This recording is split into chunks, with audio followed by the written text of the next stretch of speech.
So let's say you found a skeleton. How would you tell it's a dinosaur? You personally, how would you decide? Well, interesting question. I don't know. I'd have to do some research on this.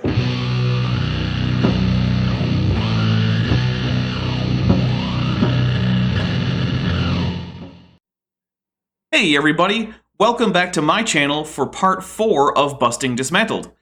Today we're going to be talking about created heterozygosity, which is just a brilliant idea that solves absolutely no problems with young Earth creationism because it doesn't work. We love to see it. We're really excited. We are. About this one. This one's been bopping around like a DVD screensaver for about 5-10 years. Not 10 years, maybe like 5-7 years.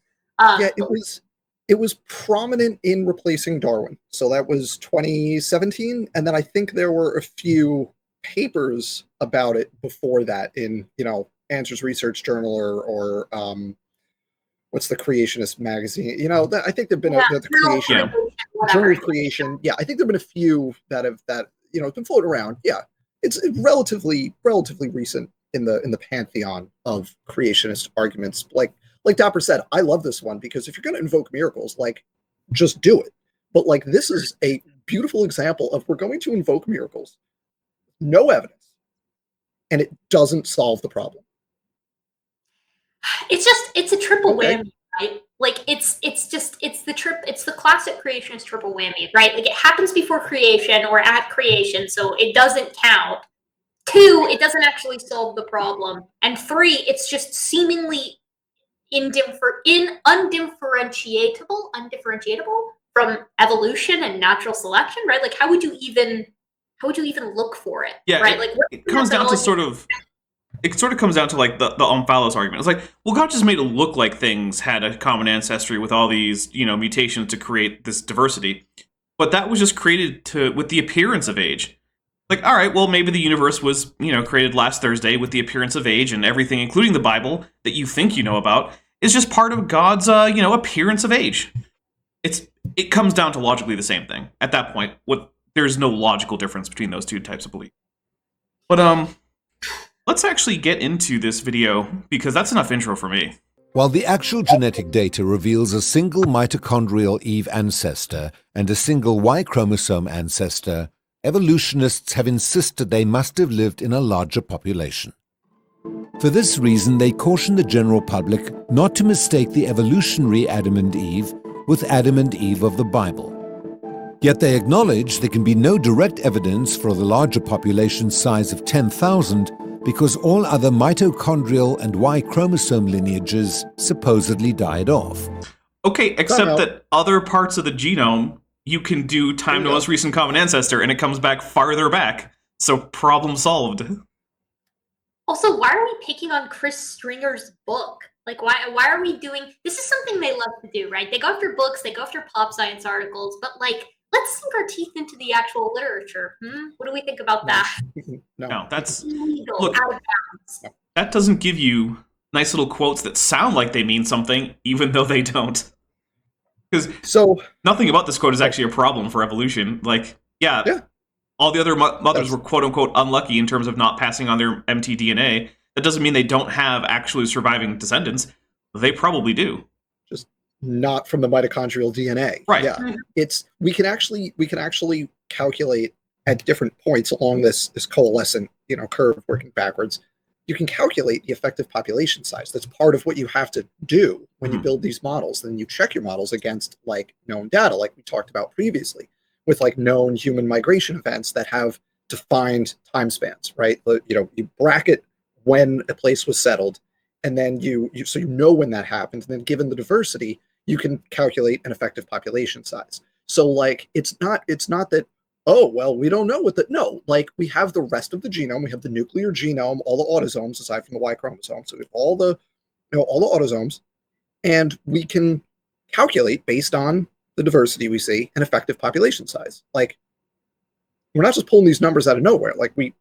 There's math with this. We can do this. Yeah. We know how to do this. It's not just made up. And that's the impression they're trying to create here, is that we're just making this up because it can't literally be 2 people because, the Bible. No, there's population genetics. You do math. We can do that.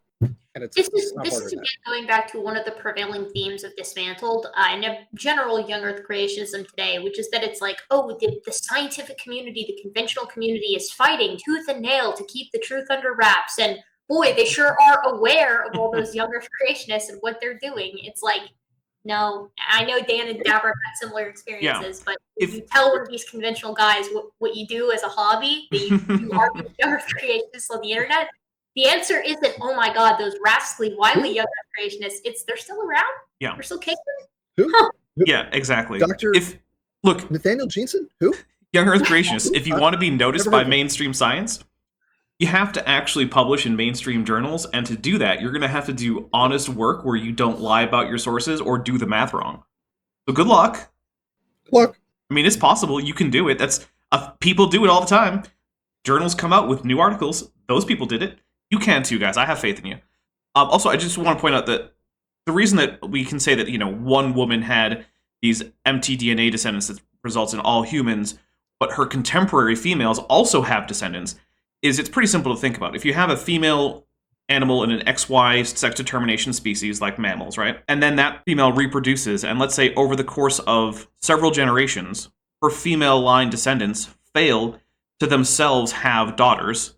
Well, her mtDNA line is gone, but she still has male line descendants who will carry some of her nuclear DNA, just not her mtDNA. So she has descendants living. So the contemporaries of mitochondrial Eve have descendants. You're one of them. I can guarantee that your lone many times great grandmother, who's only had inbreeding thus to get to you, that's not what happened.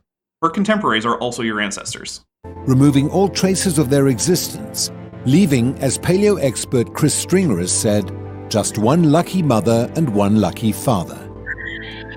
All traces in the non-recombining regions of the DNA. The other parts, not so much.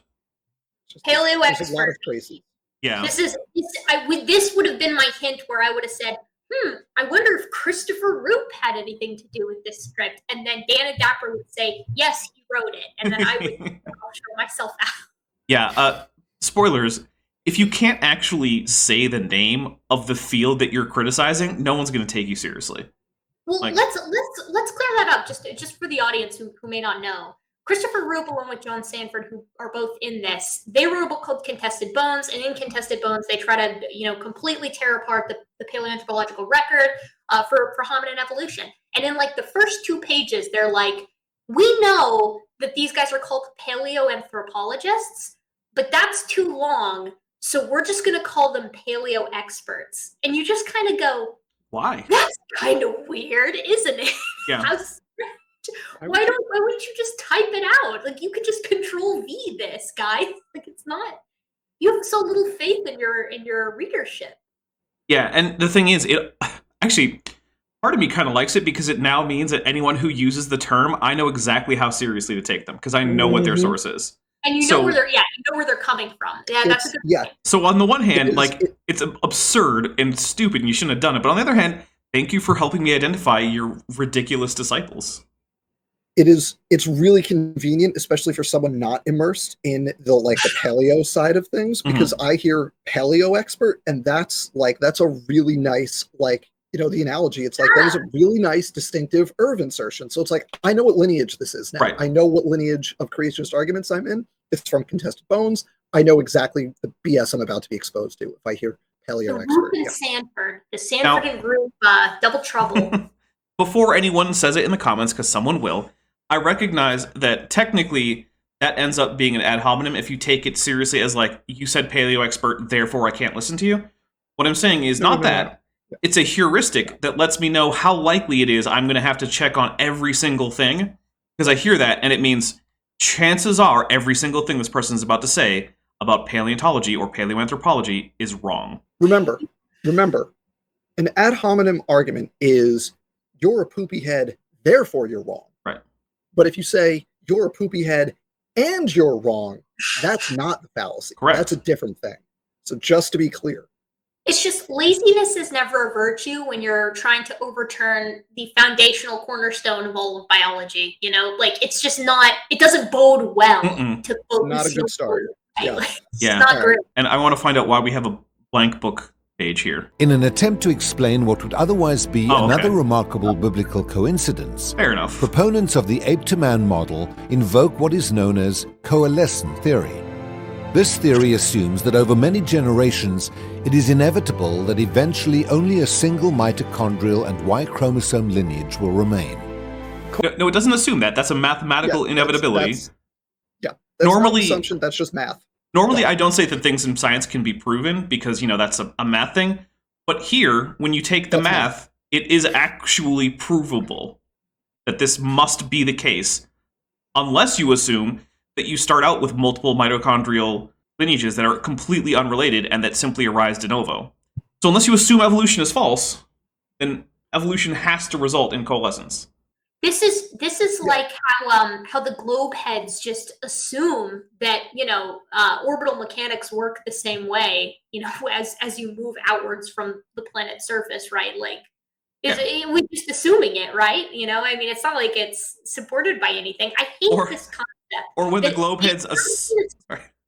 No, I was just going to say it's the assumption that's based in a mathematical proof, right? Or a concept in mathematics that it's just like, yeah, it's an assumption. It's an assumption that math works and that it will continue to work in similar or identical ways throughout time, right? Yeah, I was going to say it's like when the globe heads just assume that trigonometry works. How dare you? Yeah, how dare the globe heads? Coalescence theory is based upon the assumption of random mating. So you need a single population and all the people have equal likelihood of intermarriage. That's never been the case. From an evolutionary point of view, humans and pre-humans have always been in tribes that are separated. So there's not random mating. In fact, if you look at the charts that show coalescence, all you have to do is say, okay, that's one subpopulation, but there's dozens or hundreds of other subpopulations, and those would be producing a different coalescence to a different Adam or a different Eve. Basically, the coalescence argument fails. So their rebuttal. Okay, there's a lot going on right there. So first, coalescent theory is not based on or requiring an assumption of random mating. The math is easier if you have random mating, but you don't need it. Right. Like you can have different, like whenever you do this kind of thing, you need to have parameters to your model: population size, population growth model. Is it constant, exponential, whatever? If it's a sexually reproducing population, you need to have a mating component to that. It can be random, doesn't have to be. So you can you still coalesce, right? That like you're still going to coalesce. So that's first. Can I say it's kind of adorable that he can't just go with random mating? He has to go with like random marriage. It's like, come on, dude. We all know what's happening here. Yeah. The second thing here, he's talking about pre-humans. I don't know why that's relevant, because young Earth creationists and the biology community, that there is a single common ancestral population for Homo sapiens.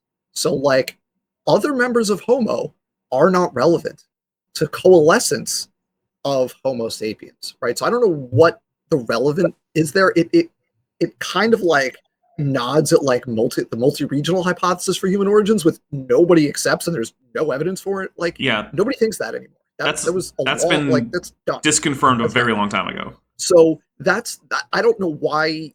I don't know what he even means with that. But the really great part of this is that last part where he says, look at all these pictures, with where you've got your little things and it shows the lineages that go extinct and the one most recent common ancestor. Well, those are all for subgroups, right? And each group has its own most recent common ancestor, has its own coalescent point. Okay, John, what about how are all those groups related to each other? Because let's go back further. Do they share common ancestors? Because they're all Homo sapiens. So according to you, forget us, right? According to you, they all share a common ancestor. Mm-hmm. So this argument, you're exactly right, Dan. This is precisely why he started with the multi-regional straw man, right? Because they have to. If they're all Homo sapiens, he's in trouble.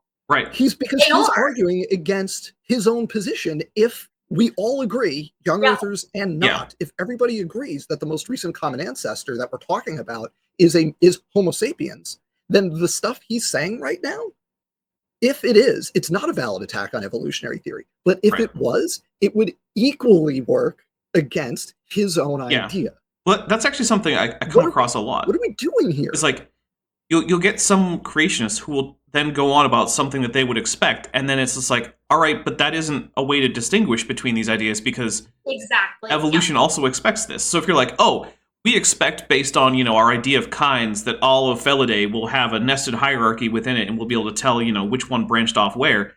So we can do that, therefore creation. It's like, no, hold on, because everyone expects that. So you can't just say that you predicted it, then you found it's true, therefore you're right, because the problem is we also predicted it, or you did. Back when you were saying, no, that won't happen. This is a classic echo to Ken Ham, because AIG, is in part, they have their finger in this dismantled evolution pie, but it goes back to the whole same evidence, different interpretation. Yeah. Mhm. No. That is not how this went. This was take a step back 5, 6, 7 decades to when people were like, if evolution is true, we should find X. That X is that evidence or that data, right? The fact that we found it at all is a massive point against young Earth creationism. I mean, of course, to be fair, it's not like the young Earth creationists 50 years ago were making any predictions at all. This is a classic zinger for our online YECs who like to say, yeah, young Earth creationists making all these different predictions. Since when? Since when, guys? I mean, to be fair, since 5 about, years ago? 5-10 years ago, maybe. Which And is boy, isn't it strange something. that they're retroactive predictions that were made by evolutionary theory, Yeah, right? that's the strange part. And the ones that aren't, This is- like Nathaniel Jeanson's predictions about, like genetic distance between known populations. Oh, I'm sorry, they've already been falsified, so better luck next time, guys. Uh-oh. Boy, when are we going to get those Coalescent data? Yeah, come on, Oh, Nathaniel. I'm sure it'll be in the new book, Traced. We're Traced. recording this in March Yes. Well, the thing- 2022, everybody, so Traced is on its way. That's one of the things that... this Oh, is- sorry. go ahead. I'm glad you brought up Jensen, because this is exactly the trick he pulls throughout replacing Darwin. He'll be like, look, we creationists expect this, and evolutionists expect this. It's equivocal. You can't tell the difference. Like, okay, no, because you go back 10 years, 20 years, 30 years, we were predicting we would find these things. You were saying that's impossible. There's no way. And now that we have found them, you're saying, oh no, this totally fits our model. You're just like retroactively just like futzing around with your miracles to make it fit to whatever we happen to know at a given time. And like, it's just lazy. I run out of patience with it. But lest it be forgotten that, evolutionary theory and conventional science predicts and tests, and creationism has and continues to accommodate new data. Right. Yep. It's a great way to put it. Yeah. Yep, and like I said earlier, the only rare exceptions where they actually predict data that would be at odds with the evolutionary prediction, oh, you failed every time it's been tested, so good luck next time, I guess. Or you just failed to test it, like Nathaniel Jeanson with his Coalescent, and when his response is, well, someone else should test it. Like, no, dude, it's your prediction, it's your responsibility. No one else cares. I actually did test his mitochondrial stuff. I have a video on that where I actually said, like, okay, we know the divergence dates for certain populations, so let's use his per generation mutation rate and see what the differences are. And then you can go through, and it's off by an obscene fact. It's off by, like, I think if you use ridiculous parameters for like generation time, you can make his numbers to be off by a factor of 5. But if you use realistic numbers, it's closer to a factor of 30. And if you're unrealistic in the other direction, it's like a factor of 70. Like, he's not even close. So I've actually tested Jensen's predictions. And There's now about a 60% chance that there's going to be a link to that up in the corner. This is why what we do is important, though, right? Like, I know it's a hobby for all three of us, but, we do it for a reason. And that reason is, because it's really easy for creationists to sit there and, talk about jargon and use their terms and throw it out there as if it's something that's actually on the board and in the radar of conventional science. It's not, of course, but it's easy to throw that out. And all it exists to do is to kind of comfort and reassure the people who've already bought into it. no one's convinced by this kind of stuff, at least that I've encountered. No one I've encountered has ever been like, you know, that Nathaniel Jean said, he really changed my mind about conventional population genetics. I've never seen that happen, nor have I ever heard of it happening. But the point of what we do is so that the explanation for this kind of stuff is out there in case people want to utilize it or access it. Right. All right, I'm going to play a little more. Position is not scientifically valid, and it's relatively reckless. Evolutionary scientists reasoned that if humanity started with just 2 people, it could not explain the total amount of human diversity we see today. For this reason, a population of 10,000 became a central tenet of the current model. Time out. Okay, this is another one of those, here's the reason why evolutionists claim the thing they do. And it's just lying. It's just straight up dishonest. We don't claim a population, it's not 10,000, it's in the tens of thousands. It's not literally 10,000. There's disagreement about bottlenecks. We don't have to get into it. It's in the tens of thousands. The reason for that is that we have surveys of genetic diversity throughout the human genome, the autosomes, the nuclear DNA aside from the sex chromosomes. And given the extant diversity in humans right now, we can work backwards and calculate what's called the effective population size. And what we see is that when you calculate how much diversity we have now and the rates at which diversity change and how much diversity population a given size can support and yada, yada, yada, you do all the math. And what we find is that historically, if you go back to before the agricultural revolution, so you go back, 15, 20, 25,000 years, right? You go back before that, we have genetic indications of a historical population size for Homo sapiens in the 10,000s. We're not just saying this for no reason or because we dishonestly need to cover our butts. There's actual math here, and it's dishonest and lazy to say otherwise, and it's very frustrating. Again, this is one of those things where it's like they take the range and then they take the most extreme part of that range in order to make, evolutionary theory seem sillier than it is, quote unquote, right? I mean, and this is the classic strategy of, grifters like Kent Hovind, who are like, you think a blue whale and a pine tree or a mosquito or whatever are related. The point is to make it seem as absurd as possible. 2 things that are so disparate, you can't even imagine how they, reconvene. Okay, Kent, Erica, you think you're related to a banana? I can't do the I can't do it. I need AJ or somebody here. I can't. Are you telling me you really believe that? You really believe you came from a rock? God. And another thing, like Dan mentioned, right? This isn't come from nowhere, guys, right? This isn't, people aren't just throwing things to the wall to see what sticks. There's a precedence for, what it is that we utilize, the equations we utilize for things like PopGen. But that's unimportant to these guys, at least as far as I can tell. Well, absolutely. One thing I want to point out is that there's this tendency in creationism to call anything that we're not always reworking out in terms of a scientific study a quote-unquote assumption. And to some extent, that's true, right? When a kid in high school calculates how long it's going to take for a ball to fall from a given height, he doesn't recalculate the force of gravity, right? He just takes it from the book. But the thing is, that's because someone else already did that math. That's already been done. So when we say, okay, well, in the future, we can assume tens of thousands of effective population size, it's not because that's just a number pulled out of the air. No more than the force, the acceleration of gravity on Earth is a number just pulled out of the air. We did the work first, and now that we did the work, until someone comes behind and says, "Hey guys, that was wrong," now we can just move forward with it. It's standing on the shoulders of giants. It's how science works. Critical to what Gapper is saying is the fact that with the little kid who does the calculation for his basketball or whatever, it's like every time a little kid makes the assumption and they turn out to be correct that gravity works the way that it always has, that's another confirmed prediction added to the pile. Which means we are looking at hundreds of thousands of confirmed predictions, quote unquote, for evolutionary theory. Every time you assume natural selection works the way that we've assumed that it works in the past, or any aspect of PopGen, and it comes out with a coherent result that matches with the data and with your model, that's another confirmed prediction, which is why we continue to use these quote unquote assumptions. If you want to blow this thing out of the water, your issue shouldn't be with whatever's making the assumption. It should be with the assumption itself. Deep six the foundation before you go after the people who are using the foundation accurately over and over and over again. But Erica, you're now just assuming that, you know, the universe works according to consistent rules. So, I mean, that's just... Well, they can change it whenever they want. It's true. They do. So, can and do, yeah. All right, here we go. It's typically assumed that Adam and Eve would have had no genetic variance, no genetic diversity. However, there's no reason to assume... Okay, hold up. I'm going to say something.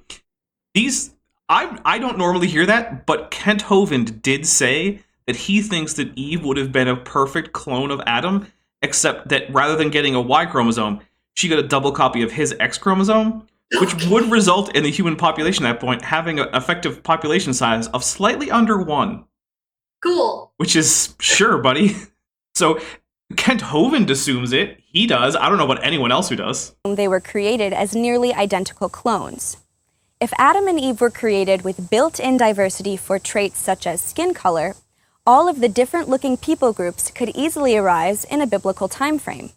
There would be no reason to wait millions of years for the slow accumulation of mutations if the diversity was encoded in their genomes right from the beginning. So this is important, though, because this is the framing of the argument. And the way she frames the argument, written by Christopher Roop, the way this argument is framed matters. So I want to point out a couple things, because this is, one, millions of years, obviously, we're talking about very different time frames here, but that itself is a straw man, because we're not talking about millions of years for Homo sapiens. We're talking about 300,000 years.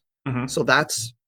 Now, it's true that a lot of the most recent common ancestors for genes or regions within the autosomes have most recent common ancestors in the millions of years range for humans. But I don't think the young earthers believe that. So anyway, the millions of years thing there is not appropriate. Second thing is, so let's just kind of clarify this for the audience, what the argument is here. The argument is that you can have lots of variation in Adam and Eve, and then over time, as they reproduce, think back to like high school biology, when you talk about like crossing over with the chromosomes, right? You can get new variants within each gene. So you have one version of a gene, you have another version of a gene, they swap a little bit. Now you get two new versions of that gene, right? Ta-da! So you can get new variants over time. That's what they're saying. That's the governing process. And they're specifically saying you don't need mutations. Jensen puts a number to this. He says in Replacing Darwin that over 99% of the existing variation is due to the created differences plus recombination rather than mutation. So you can essentially round up to everything is due to recombination. And that's fair according to what creationists say. Now, hold on. Doesn't that assume that crossover locations are typically intergenic, which they're not? Dapper. Okay, we're going to get there. I am going to lose it after Nathaniel Jensen speaks in a couple of minutes. I am going to lose it, and I'm going to try to stay calm and not yell. Yeah, I want to double check something here as someone who is not a geneticist. I wanted to ask you guys, right? So like if various regions of the genome converge at different points in time, does that not in and of itself create a massive issue for your original, contemporaneous pair of two living 6,000 years ago? Should they not all converge on a single time period and have that be roughly 6,000 years? So that is a problem. That is a problem. And what creationists say is twofold. One, they'll actually invoke created heterozygosity by saying, look, you don't actually, the creationist argument says it's further in the past because you had created diversity, but the solution there isn't that the convergence is further in the past. The solution there is that it doesn't converge, right? Because it wouldn't converge. There are separate created alleles that don't converge, right? So that argument, so like the fact that it converges further in the past, that's still a problem. According to creationists, most of the allelic, like most of the genome shouldn't converge because it was created separately, different from each other, right? So that's first problem. Second problem, Jensen takes a different tact with that. In Replacing Darwin, and in other places, I think, he walks right up to the line of saying, and very strongly implies without saying, but walks right up to the line of saying, you can only do coalescence analysis with non-recombining parts of the genome. Well, that's just a lie. On the basis of That's what? not true. That's not true at all.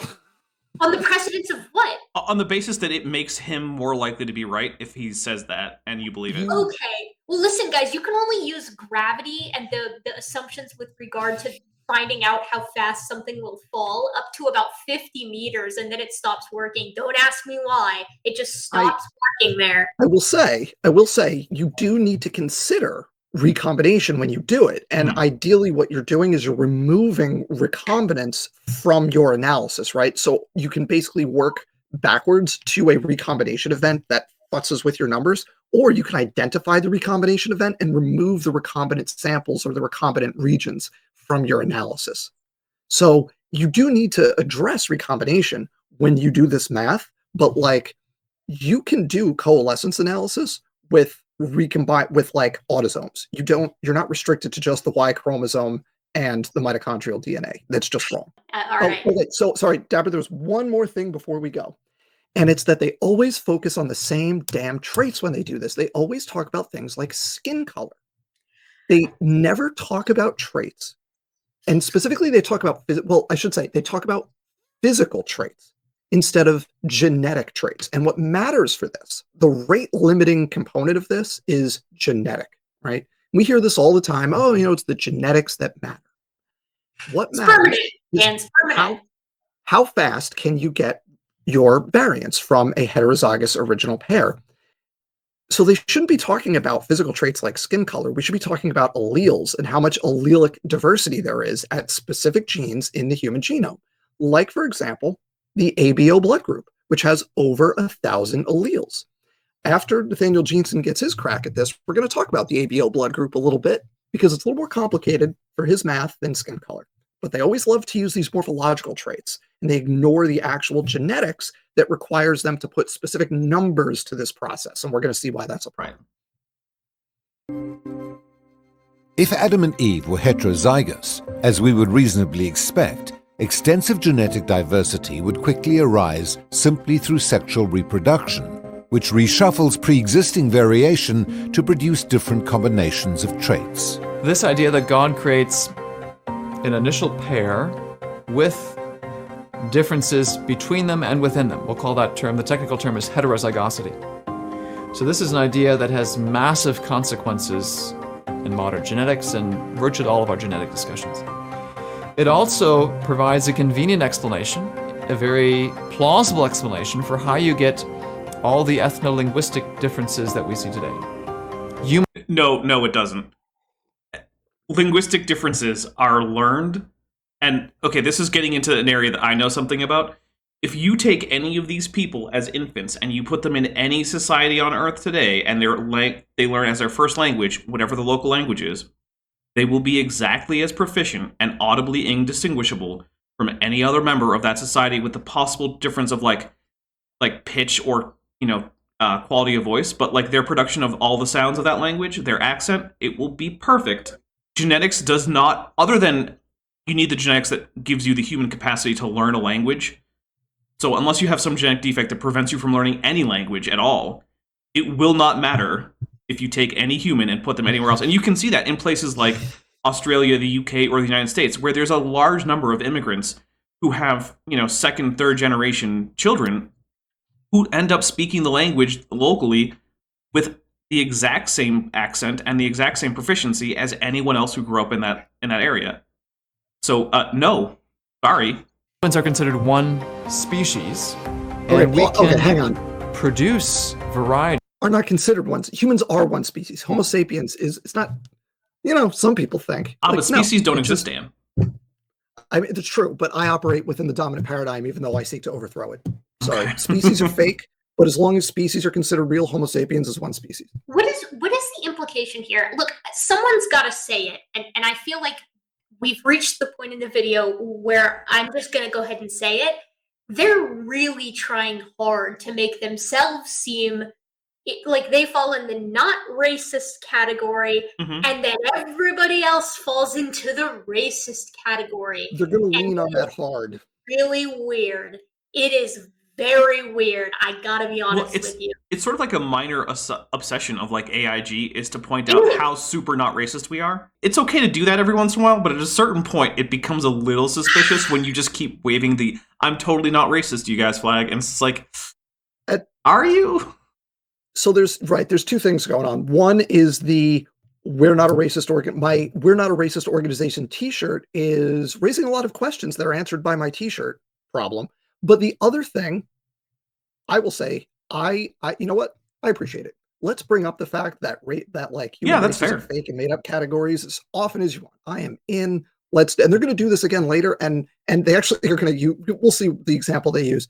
I do it as many times as you want. AIG, I appreciate it. It's actually one of the areas where AIG and I agree. Yes, there is no biological basis for dividing humans into races. The thing is, you can't help but feel a little bit like, though, that they're trying to use it as a weapon to basically say, we're good.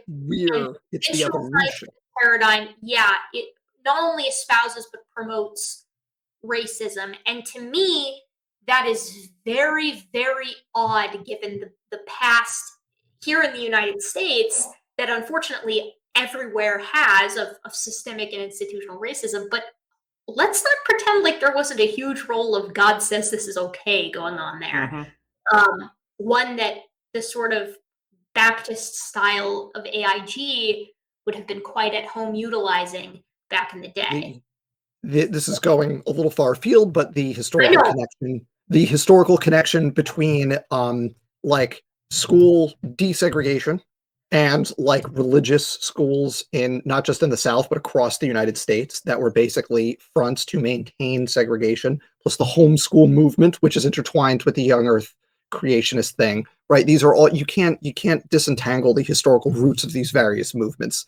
And then of course now they're all you see this a lot from Discovery Institute as well, of like, you know who the real racists are? It's the Darwinists, because Darwin used the word race in the title of Origin of Species, and it's like that's the legacy of Darwin is racism and blah blah blah, which is all BS. But I'm sure we'll touch more on that. It's odd for someone like Ken Ham, who seems so against quote unquote being woke, which is something that he brings up all the time on his website, to turn around and then be like, but actually we're the least racist of anyone you've ever met in your life, and evolution, boy, they sure are racist. And it's just like kind of weird, which just deserves to be noted, right? Like that's a little bit weird.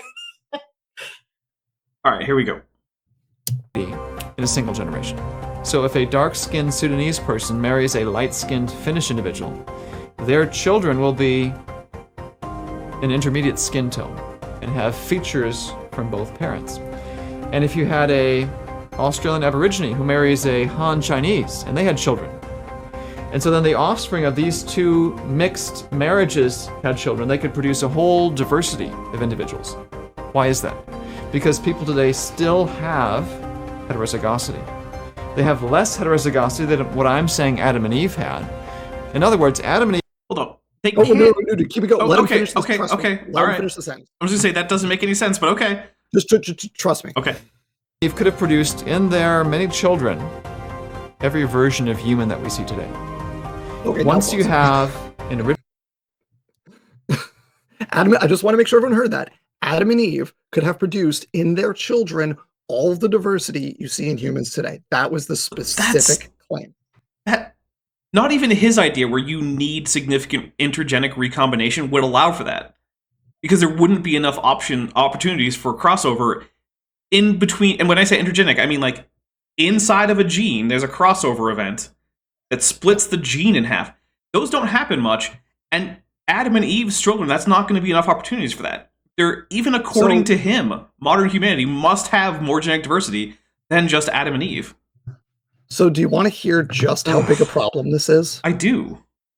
So before we get into, because I'm gonna try not to yell, because this gives me a headache, because this man knows better. But I'm gonna try not to yell. Before we do that, I just want to ask for anybody here familiar with it and for the audience, does the music in this part of the documentary make you think of like the planet, the galaxy map in Mass Effect 2? Because that's what I think. Yeah. That's the concept in my mind. Listen for it. Now, the music. I want to go scan a planet for like element 0 right now. Yeah, I'm going to go see if we can. Because I never have enough. I'm going to go scan some planets. All right. So let's just do a little bit of math here. Okay. So the point here is that he made a very specific claim there that Adam and Eve, their kids, could have all of the diversity we see, right? Let's examine that, because remember, some genes in the human genome have over 1,000 variants, 1,000 alleles. That's a variant of a gene. It's called an allele. Okay? One gene, very well documented, that has over 1,000 alleles is the ABO blood group gene. There's 3 major variants, right? There's the A, the B, and the O. But there's lots of different single nucleotide variation across those 3 major alleles. So there are over 1,000 documented individual variants of that gene. So let's do some math here, okay? Now we have 4 initial versions, right? 2 in Adam, 2 in Eve. We have 4 initial versions of that gene. We need to get 1,000. So let's say we need to generate 1,000 new versions of that gene, because there's over 1,000. So we'll just say we need to generate 1,000 new versions of it. But are there each more than 1,004 new versions? Yeah, there's a lot. Yeah, you can go on like GenBank and you can look. And I downloaded the table at one time. There's like 3,000 rows. I don't know how many individuals. Some jerk creationist is going to come into the comments and say, "Well, you just said more than 1,000. Maybe it was 1,001." It's not close to it. It's a lot. Okay, it's a lot. I went on GenBank. But that guy would show up. It's a lot. Yeah. So, like saying it's 1,000 is generous. So let's say that every time, let's make another generous assumption. Every time you have a crossover event, you generate 2 new, never before seen alleles. So like the efficiency of recombination in this gene is perfect. You never lose an allele. You always generate 2 new alleles every time you do it. So that means you need to do 500 crossover events within this gene in order to generate your 1,000 new alleles, right? That's what we need. The recombination rate in the human genome is approximately 1 crossover per chromosome per generation. 1 crossover per chromosome per, to be specific, per meiosis. So every time you go through meiosis 1, the first part of meiosis, again, everyone think back to your high school bio. Right. Meiosis 1 is where the homologs line up and then they do the crossing over. It's 1 crossover per chromosome per meiosis. So our best case scenario is 500 generations then? The gene that, it's so much worse. Okay, all right. The gene that we're talking about is approximately, and this is rounding down, 1/5,000th of that chromosome. 1 out of 5,000 in terms of the length of that whole chromosome. It's chromosome 9. Okay. So that means if it's 1/5,000th of that chromosome and we need 500 events, we can multiply 500 by 5,000, and that gets us 2.5 million crossover events. Oh no! To generate the 1,000 new alleles that we need, assuming that those crossover events are equally distributed through the chromosome. And we never double up and we never accidentally lose an allele. You need 2.5 million within that chromosome to generate all the diversity you need. And we haven't had any losses of alleles due to like genetic drift or selection, right? That's all been preserved. It gets so much worse because, as Dapper alluded to earlier, genes are cold spots for recombination. Recombination tends to happen in what's called intergenic regions, the spaces in between genes. You get far more recombination in between genes than you do between the start and stop codon, right? So that decreases it even further. And between the start and stop codon, most of that region is actually non-coding because you don't just need the crossovers to be within the gene. Most of that is regions called introns that get snipped out. But you need all the recombination events to be within the very small exons that are actually the protein coding regions. So it's not 2.5 million crossovers to get the specific recombination you need. It's 25 million or 250 million. And that's just that one gene on chromosome 9. What about all the other genes on chromosome 9? What about throughout the rest of the genome? So again, 1 crossover per chromosome, per generation, per meiosis, per reproductive event, starting with 2 people 6,000 years ago. At a minimum, making extraordinarily generous assumptions, you need 2.5 million of those events that need to be perfect to get what you need. So it gets so much worse. It gets so much worse because that's Adam and Eve 6,000 years ago. But what happens 4,500 years ago? Oh God! Oh no! So now, it's actually 12, because what you can do is you've got the 3 daughters-in-law and you've got Noah's 3 sons. Now let's assume the 3 sons end up perfectly heterozygous from Noah and his wife, right? So each of the 3 sons get 6 alleles. The three daughters-in-law come in with their own 6 alleles. So we start with 4. We need to get to 1,000 in 6,000 years.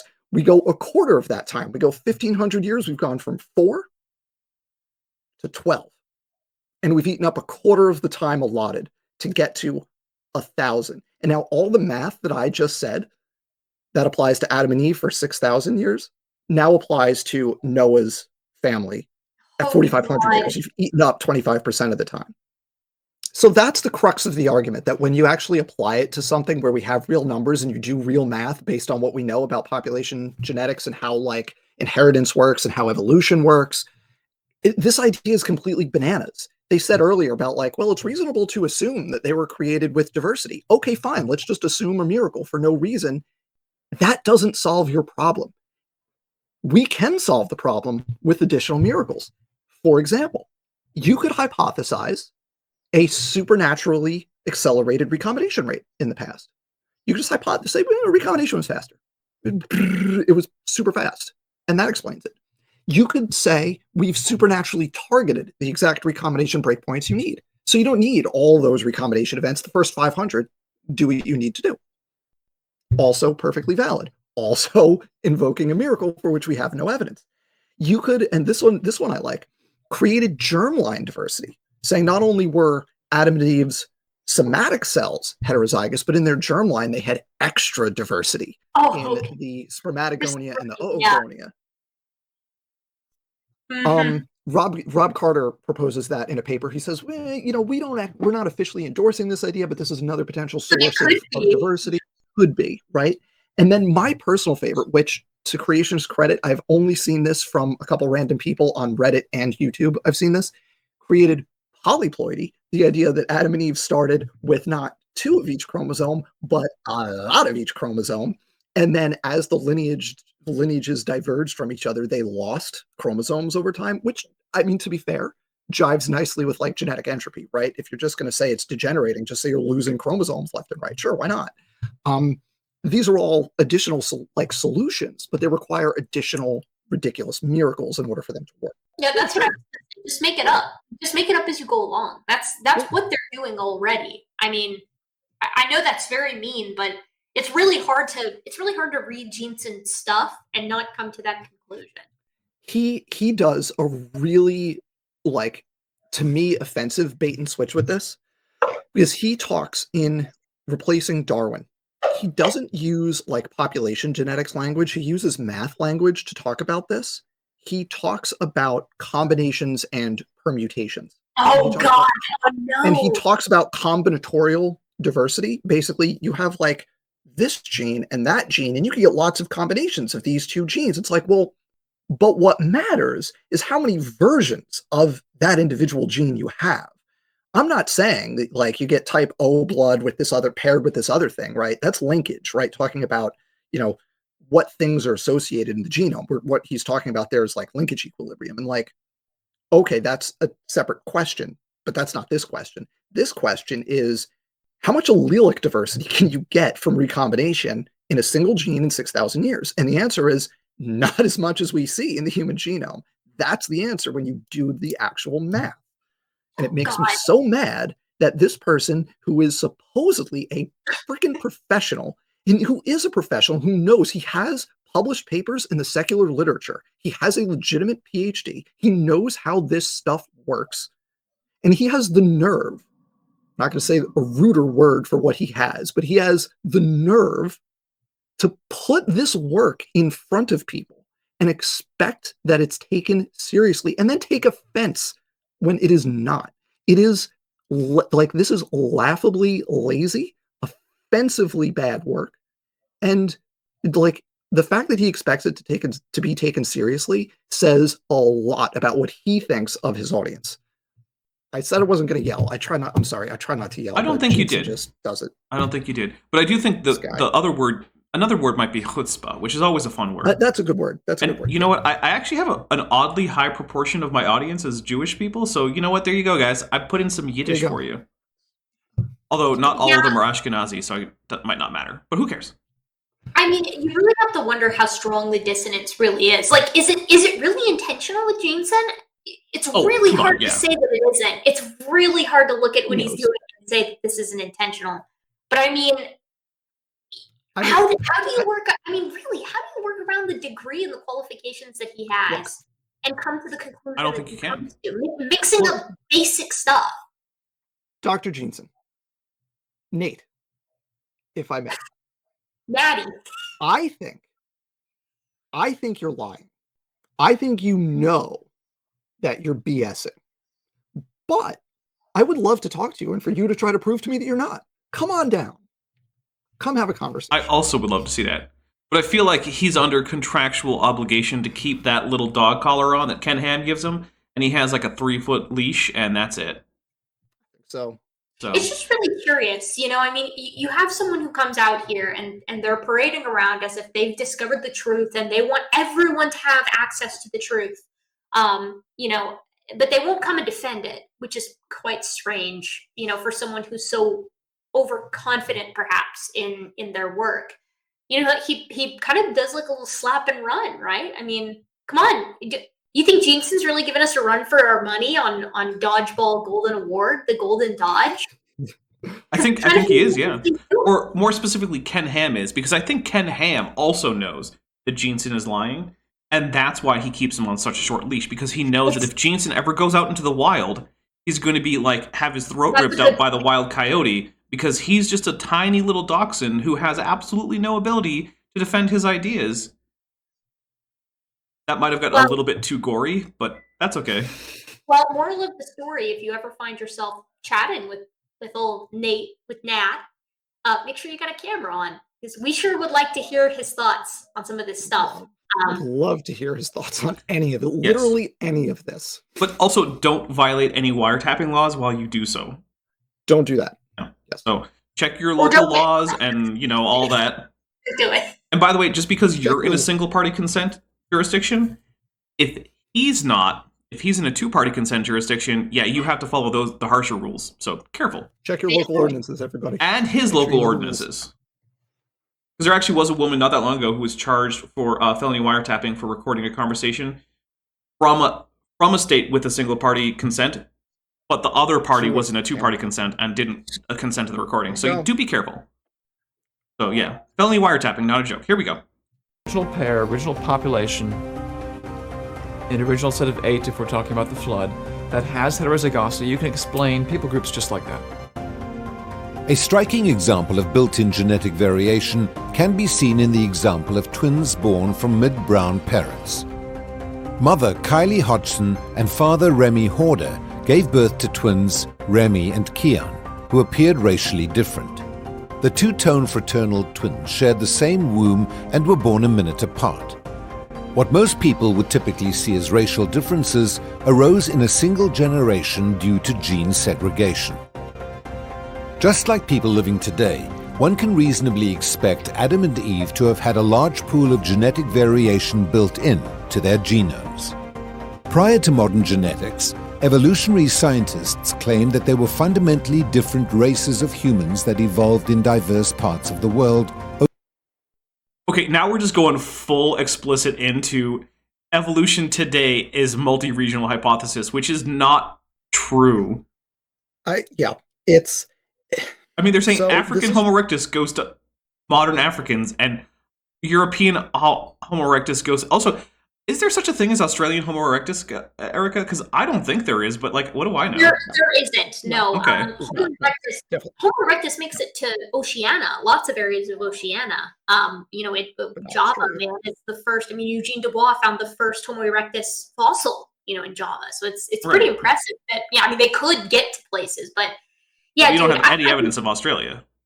Yeah, I mean, multi-regionalism was going toe-to-toe with out of Africa and losing long before out of Africa was supported robustly with genetics. And Long before young Earth creationism. That's Do another thing. I? Long before young Earth creationism, because you remember young Earth creationism, as we have it now, is a product of the 70s. Yeah. 60s. Well, okay, Global Flood 60s. was Yeah, was 60s. 60s. We'll say 60s. But by the 60s, multi-regional was not a real thing that people were still, proposing, unless I'm vastly mistaken about my paleoanthropological history. Multi-regional was losing for a long time, and it had a lot to do with the fossils that we were finding, which were indeed very ancient in Africa, right? That were archaic Homo sapiens, which it's very tough to argue when the oldest fossils you find of the species are in one place that its inception was elsewhere. Right. And you've got to do some serious legwork, some serious fossil legwork there. But oh boy, if we really want to talk about this, I mean, it's interesting that they characterize evolution as multi-regional instead of out of Africa, because out of Africa is so robustly supported and so properly annihilates the young Earth creationist perspective, unless they want to. The next thing is out of Africa. Over a long period of time, this model was known as the multi-regional hypothesis. This perception changed with the advent of DNA sequencing, which revealed that all human beings are remarkably similar genetically. Yeah, no, it changed with the fossils, like Erica said. Fossils. It's also important to note that picture that they just had up there, if I'm remembering correctly, that's like an adapted version of multi-regional from Wolpoff, one of the main guys who's still, I think it's Wolpoff, who's still putting this version of the multi-regional forward. And it's not multi-regional in the sense that Homo sapiens evolved outside of Africa, but it's multi-regional in the sense that Homo sapiens evolved in Africa, other hominins evolved outside of Africa, including Neanderthals and Denisovans, and then they do admixture when Homo sapiens leaves. Right. So that there is a portion of the genome that is non-African in origin, according to that version. So, but what they're doing here is they're very sneakily equating the two. I mean, the OG version of the multi-regional hypothesis is different races are a product of different hominins evolving in different parts of the world. Right. Insane. Without admixture between them, Right. separate populations, which if you take a phylogenetic view of species concepts would imply that different races are different species. Right. Which we've established, and I again thank creationists when they do this, that races are made up socially constructed categories. Yes. Evolution showed that was the case long before creationists glommed onto it as an anti-evolution talking point, and it's the evolutionists that are the real racists, right? Let me be abundantly clear, and I've got it sitting just out of view. Hold on. In The Descent of Man, Darwin was a monogenist, right? So he came from the idea that, like, yes, all humans come from the same common ancestor. He was very clear in this thing because he sets out and he's like, yeah, I want to find out, right? Like, he's a product of his own sort of racist era. And so he was asking this question, okay, well, did humans all come from these separate sort of progenitor species or not? And he finishes this with a very firm monogenist perspective of humans did in fact come and share a single universal common ancestor as a species, regardless of where you live, which was, as we've established before, remarkably progressive for the time period, although by today's modern standards, pretty much everybody who lived during Darwin's time period would have been abhorrently racist, and I think that we all can, of course, appreciate that. But this characterization is tacitly dishonest, in my opinion. You can't just say multi-regional and not specify what you mean when you say it, because it's so loaded. I mean, there's a lot of connotation there. You have to be really clear. Yes, you can. They can just do that and just try to get away with it. Like, this is the second time in 2 segments you've been surprised by something like that. Like, yes, they can. Do whatever they want. The thing is that I guess I'm just hoping that anyone who is a young Earth creationist will look at this and say, you're doing a bad job, this is really deceptive, and that it won't have to come from us, because I mean, there are folks out there who, for whatever reason, they graduate with their degrees and they are young Earth creationists. There's a very small pool of them, but there's a pool of them nonetheless. how many people did Dismantled have to pass by before it reached us here? How many people saw this, knew what was being done, and let it slide? And I guess I'm a hopeless optimist in that I'll be honest. My greatest desire that there's been some error and that this isn't intentional, even though I know that it probably is. I'll be honest. I think that Roop is the person behind the script here. Is that's accurate? Yes. So I think that it passed by Roop, Sanford, and Jeanson, Ken Ham, Carter, maybe Georgia Purdom, and that's a big maybe. And that's geneticist Bob Carter. Yeah. So I think Georgia Purdom's actually like her field is actual actually genetics. So if it went through her. So I think our maximum is 6, of whom probably 4 had enough actual background knowledge to know that it was complete nonsense. And the thing is, though, we know all 4 of them are deeply dishonest. So that's there you go. And that's the thing, right? Like the 3 of us have been doing this for a hot minute. This being talking about young Earth creationism, and we all 3, and I know this because I've known all you guys for quite some time, started from the perspective of it has to be a mistake. There has to be some reason. It can't just be dishonesty. Just right there. It's right there. Didn't you see that part? You missed that part. You missed that. It's right there. Oh, you did read that, and you're saying we all had to experience that trajectory. Yeah. Well, I think part of it, at least for me and Erica, is because we were young Earth creationists, and it was a mistake, right? Like, we weren't being dishonest, so it's easy for us to like attribute that kind of motivation to other people. And to be fair, I do think that's how most young Earth creationists are. Like, I don't think, like I've said many, many times, that like the average, person who's just sitting in church and who doesn't have a degree in any of this, who doesn't have a job that involves any of this, that person's not dishonest. They're believing what people who they think have some kind of legitimate authority are telling them. And it's those people, it's the professionals who are being dishonest, because you can't be well-informed and a creationist without being dishonest. And so the honest creationists just aren't well-informed, that's fair. You know what? Not everyone can be an expert on everything. But these are the ones who are well-informed, and they have to be dishonest to be young Earth creationists who are well-informed. It's God, and that really puts a much more nefarious light on what Dan was saying earlier about how Jeanson published Replacing Darwin with all this material in it, just packing it to the gills with this kind of you should have known better material, as we've discussed over the past several episodes, and indeed in half dozen, 2 dozen other videos. And yet he still expected it to make like such a gigantic splash that it would overturn the paradigm the second it hit the shelves. He's like visibly offended that it didn't, and that baffles me. Like, you know you were lying, right? Why did you expect your lies to make a big splash?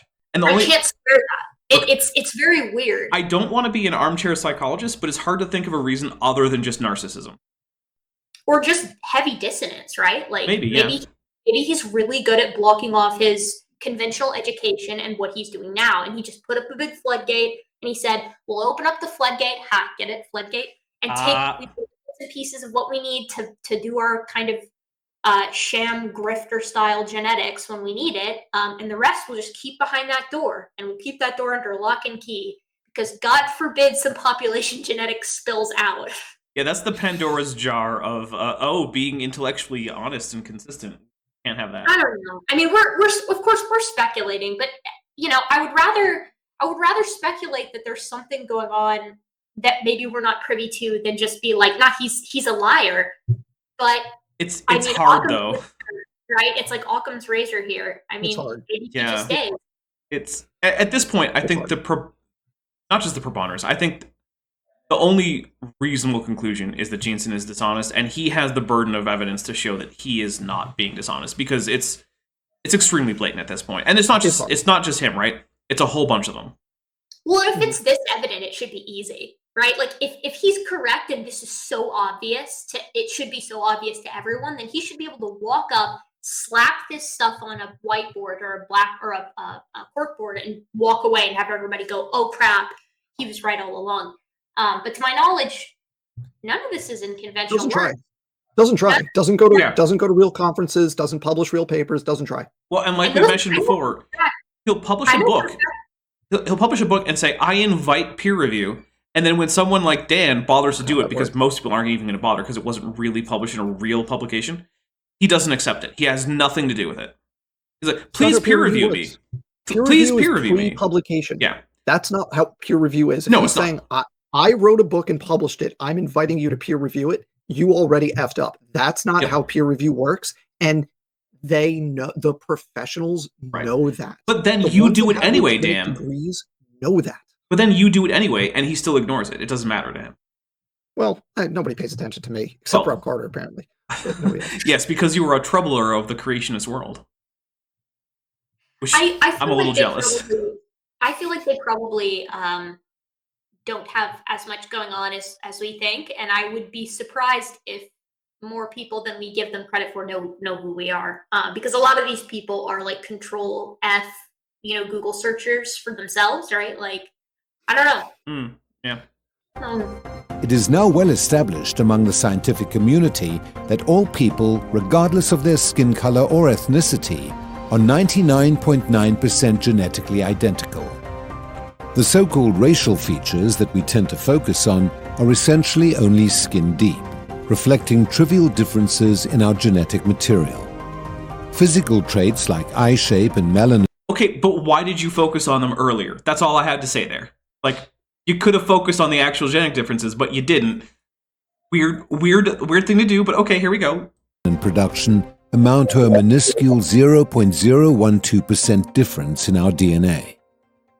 This means that regardless of our cultural differences, genetically, we are all part of one big human family.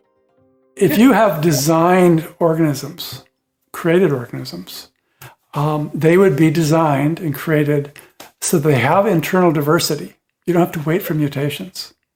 So the waiting time goes away. If you want adaptation without... So actually, that's not all that accurate. So the thing is, people design organism analogs for like genetic algorithms, and usually you only generate one basic genome for a genetic algorithm. And this is true for like artificial life programs. It's true for like engineering genetic algorithms where you're like, I'm going to design a better wing shape or something, right? You design one essentially genome analog, and then you let it mutate, and then you let it go through whatever tests, and you apply whatever fitness function you have.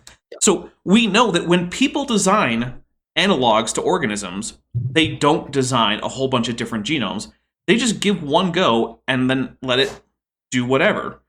Well, Dapper, it's Schrodinger's design, right? It's like when it looks like when humans design in a similar way, see? The only designers that we know of and see in action design it in the same way, so it must be designed. And when it's not designed in the way humans designed it, well, he's God. Why would you expect him to design like human? Yeah. In which case, everything is designed.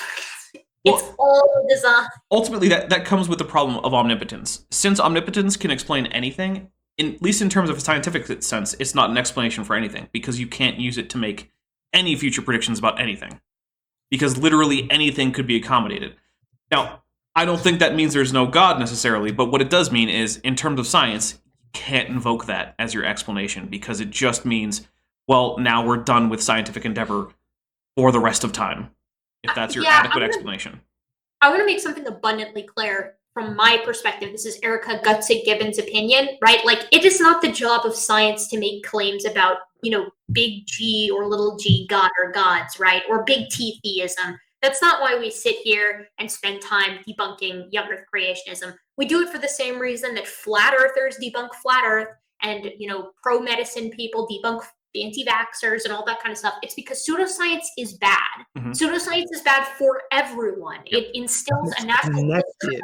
It's all connected.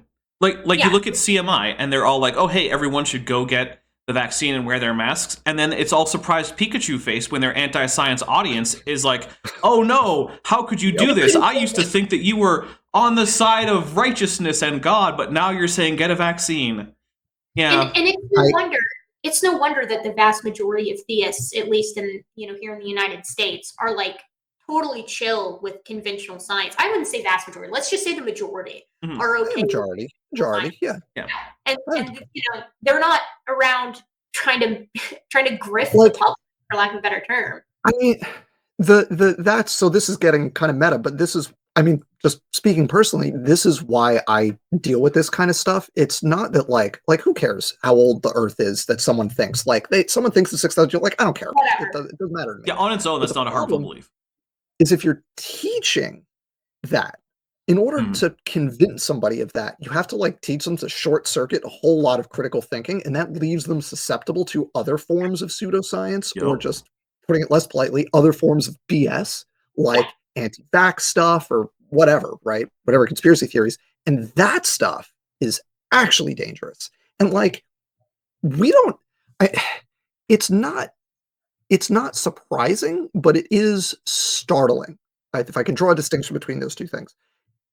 It's not surprising, but it is startling. For example, the number of prominent young Earth creationists who have died of COVID in the last year, since the vaccines have been available. This is true. Yep. This Right? is And flat earthers, for that matter.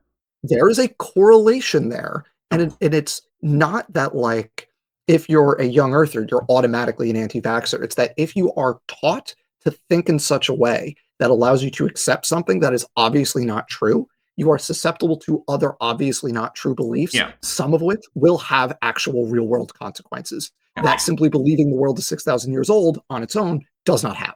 Well, right? And like, it comes to like, there's research on this in terms of conspiracy theories, because ultimately, young Earth creationism functions like a conspiracy theory. It's a conspiracy theory, yeah. Well, and you'll get people to admit this if you drill down hard enough. Yeah. And all three of us have had experiences with different young Earth creationists, of course, who eventually you'll say, why is it this way? You know, why are so many people duped in your opinion, right? And as Dan said, a startling number of them will say, well, I think they've been deceived. Right. By who? Right? And then you get into all Big that. paleontology and Dr. Dan specifically. But one of the things that there's like a lot of research that shows once you buy into any conspiracy theory, you're much more likely to then buy into other ones. So if you buy into the young Earth creationism conspiracy theory, you're more likely to then buy into the, Microsoft is going to inject you with a tracking chip via the vaccine, despite the fact that you're carrying a smartphone around with you all the time. For the record, YouTube algorithm, we are saying this to say that it is wrong. Just for whoever reviews this, we are not saying that is the case. We're saying that it is wrong and an example of an absurd conspiratorial belief, just for whoever looks at this. Because one of the buzzwords. Whatever supposed human is going to review this after it gets demonetized. Yeah, thank you. Fortunately, it's more than an hour in, so it hopefully won't get flagged, but who knows? I do want to go back just one quick thing when we talk about like experimental evolution stuff and like evolutionary algorithms. When you do this for in vitro evolution, where you like evolve ribozymes, for example, in the lab, typically you're not starting with one, you're starting with a randomized population. So you have a population of molecules that are random. So again, they're diverse, but they're not designed diversity. They're randomized. And then what you do is you do iterative rounds of mutate, test, cut the population down to a very small level, propagate and mutate, test again, but a more stringent test. And you do that iteratively to develop the traits that you're looking for in this experiment, for like a ribozyme to cut something, whatever. So it's like when humans start with a high population diversity, it's because it wasn't designed. It's not designed. It's just that's what happens in biology. You end up with diversity. So it's like the hallmarks of human design are the opposite of what we're hearing are the hallmarks of God's design, which is interesting. Weird. Deep waiting time, then just design the organism with variants in it. Even a single organism has heterozygosity. And so there's lots of genetic diversity, even in a single organism. Two individuals, well, one that's not haploid, but okay, sure, have 4 chromosome sets, and they have the ability to basically accommodate every possible variant. So 2 people. We already showed that's not possible, but okay. We already showed that's not true. Yeah. People is enough to allow for vast amount of genetic diversity that could be used by natural selection, be used for adaptation to new environments, and you don't. I want to know how much they spent on stock footage. It matters not at all, but like I'm curious because they've used so much. Stock footage is not cheap. No. Need deep dive to do that. The findings from modern genetics have compelled. Okay, so that's it. So Okay. I want to point out one more kind of little trick that Sanford did right there, and then we're going to listen. We're going to have this sentence play out, and then that's where we'll cut it off for the next part. So the trick here, the little thing that they did here is something really interesting, and it's subtle, but it's something that creationists do a lot. They'll say something that is true, right? They'll say something that is true, but that is vague, something very vague and yet accurate, right? If you start off in whatever population you have with a bunch of differences, that population through recombination can generate a lot of variance through recombination.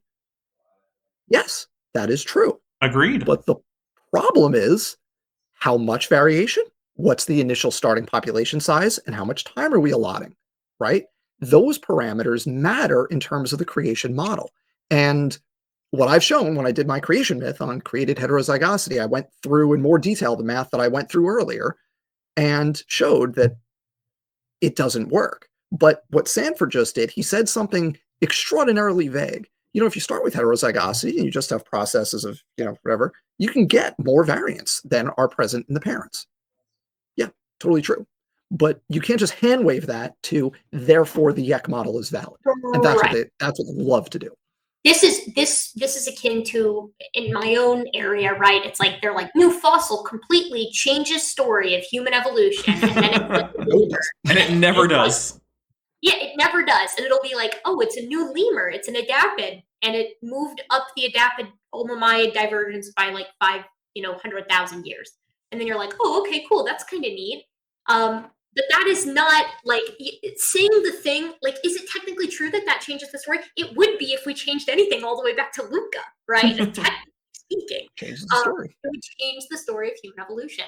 So I don't know. I mean, yeah, it is deceptive. That vagueness hides a lot of nefarious intentions, I think, or at least in theory it does. It seems to. It seems to. All right, let's let this last sentence play out, and then we're going to go. Dapper, you're gonna know when to stop it. Don't worry. Okay. Because Eric is going to spontaneously combust. Okay, I'll have to rewind a slightly. From modern genetics have compelled evolutionary scientists to develop a revised story of human origins that shares many striking similarities with the biblical account of the Tower of Babel dispersion. Keep going. Keep going. The new model is called the Out of Africa theory and has been popular for many years. The new model that was proposed by Charles Darwin. The new model? Are you serious? When the new model? The new model.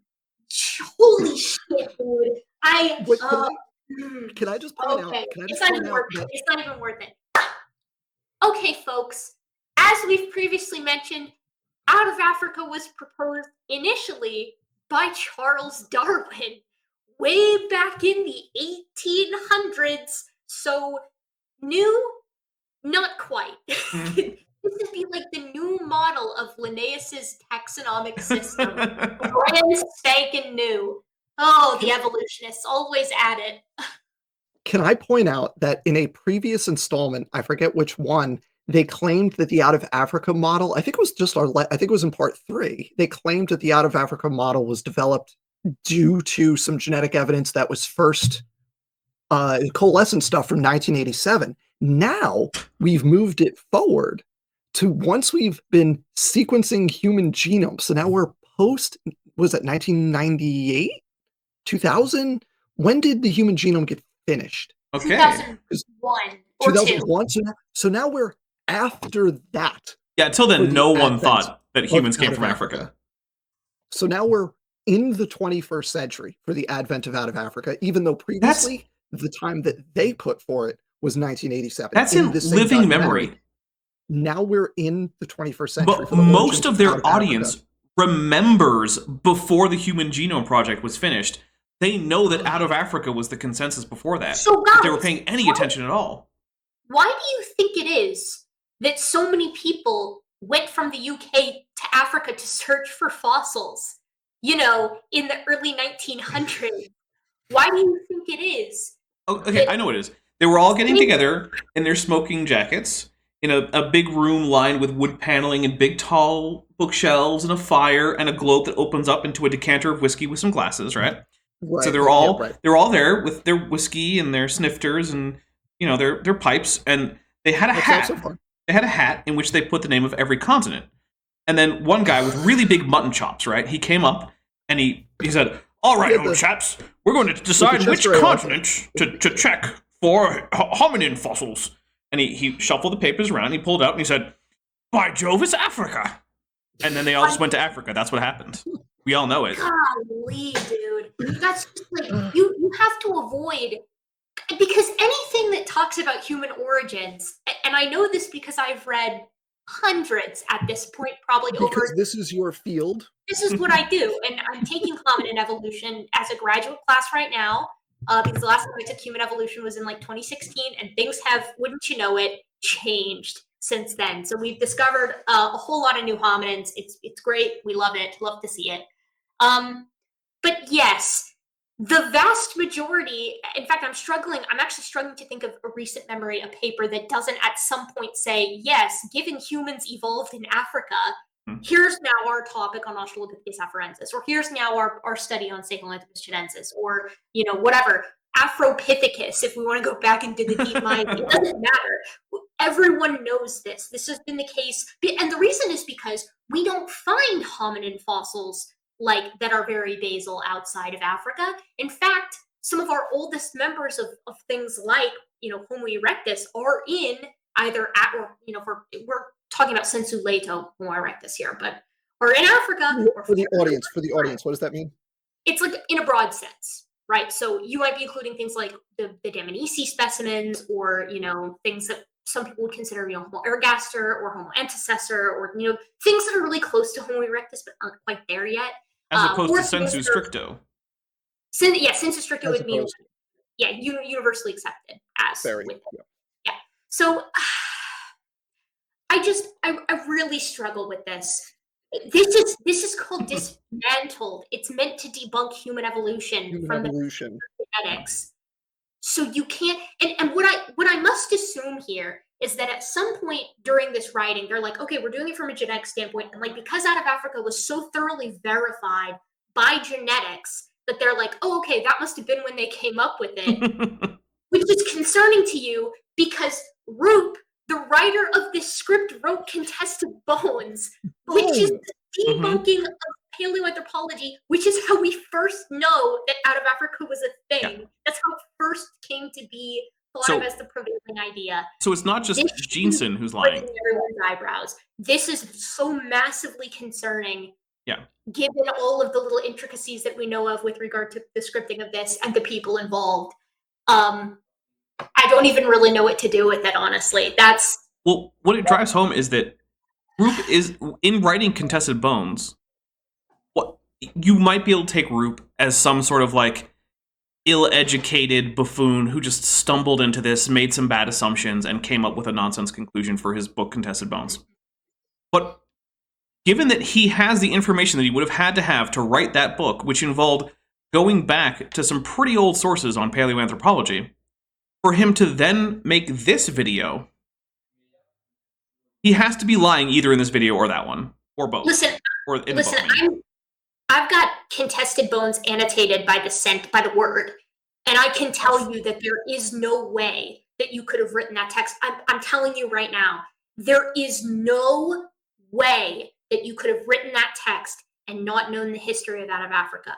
You just, despite the fact that it is, written in the very popular modern style of including hyperlinks and freaking pictures of screen grabs of internet sources, it doesn't matter. There is a bibliography. And the bibliography has very old sources, a wide range of sources, actually. So it should lead you to one of two conclusions, either one of three. Either Roop didn't write it, Roop did write it, but he didn't read any of his sources, or that he's currently lying. And none of those are good. No. The best one might be Ghostwriter, but then why is his name on it? Maybe.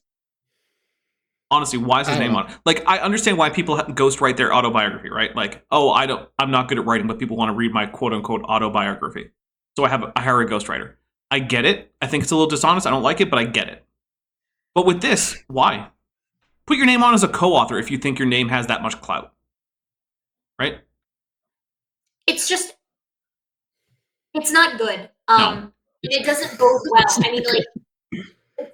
Oh, well, as someone who has gone through this half-hour segment multiple times, and before each of our forays into it, I go through minute by minute, second by second, taking notes. I will when you say it doesn't bode well, we have one segment left. Well, we're going to do part 5 specifically on the document, and then we'll wrap up with a part 6, which will just be, we're not any specific part. Part 5 will be our foray into out of Africa, and we will, in fact, hear about how some people believe that we actually, like, there's some evidence that it's further north in the Middle East. So when you say it doesn't bode well, Erica, I assure you. It's like when ancient aliens say, some researchers believe. Like, oh, okay, sure. I already, knowing that Roop is the writer of this, I already know the 3 specific paleoanthropologic finds that they're going to bring up here. I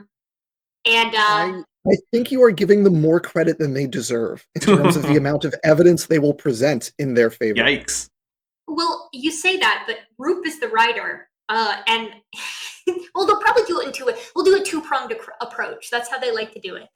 The old genetics, and then the crumbs go to paleoanthropology. But as we know, paleoanthropology is only important when you're talking to a geneticist, and genetics are only important when you're talking to a matters. That's why, right. So by the way, just for context, so Erica and I have experienced this where when people talk to me, the genetics person, I get ragged on by creationists for saying, I don't want to talk about fossils. I don't know about fossils. I'm the genetics person. Let's talk about genetics. And then Erica has to, as has been famously documented, repeatedly remind people that she's not a geneticist, but is in fact an expert in paleoanthropology. My greatest flaw. Well, you're just going to have to get a second PhD in genetics. Get on it. In genetics, so then you can, Yeah, I'll get on that. This first one will be a breeze anyways, so, I'll get on that second one. Well, I think we should start wrapping up. Guys, our next episode is going to be on Dr. Dan's channel. So if you're not already subscribed to Dr. Dan, first, what is wrong with you? Second, go do that. Also, we're going to wrap up on Gutsa Gibbons' channel, and I repeat, if you're not subscribed to the Gutsa Gibbons' channel, first, what's wrong with you? And second, go do that. The only explanation I can find for you not being subscribed to either of these 2 channels is that this is the first time you've ever been to my channel, in which case, fair enough. Other than that, you guys should be subscribed to both of them too. And their links are going to be available. They'll be in the description. Or if they're not in the description, I might have added them. So there might be like an @GutsGibbon and an @Creation Myths, which you can click on in the video title. I'll do one of those, maybe both. Who knows? Can you imagine being like a YouTube enjoyer, and you get recommended one of these Dismantled debunks, and you wander into a busting Dismantled, you don't know any of us, and you're just watching, and you're like, what the hell is happening? Like, what is this niche community?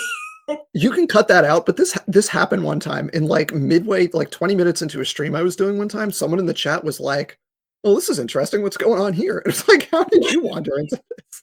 All right, Thanks, everybody. Shall we sign off here? Goodbye, everybody. Bye, everybody. Bye, everyone. All right. Thank you for watching. Thanks for watching this video, but before you go, I'd like to take a minute to thank my channel members and patrons, especially those pledging $20 or above.